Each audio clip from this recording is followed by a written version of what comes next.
Sa lahat ng mga kaibigan ko at kung sino man na makakapanood ng video na ito, nais kong ipaalam sa inyo na pinagbabawal po sa airport terminal ang pagkain na marang.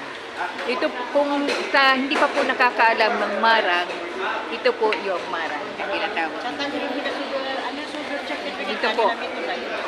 Napakasarap ng marang na ito. Napakatamis. Actually, nagdala po ako ng 12 bilog na ganito para iuwi ko po sa aming lugar at maipamigay ko sa aking mga kaibigan, sa aking mga kapatid at iba pang kaanak. Pero dahil nga ho bawal, ay napilitan na po ako na ipamigay sa mga yung alam po karapat-dapat na mabigyan ko ng pagkain. So, nandito po ako ngayon, no? Hindi pa ho ako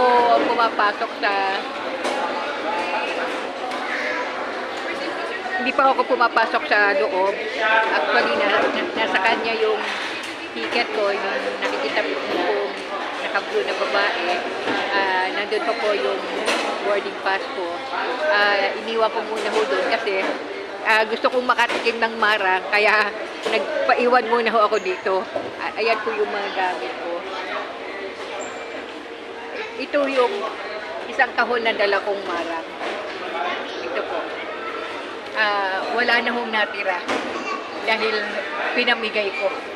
So, kaya kayo na pag napunta po kayo sa lugar ng Bukidnon at may nakita kayong marang at gusto nyo dalhin sa Maynila, bawal po.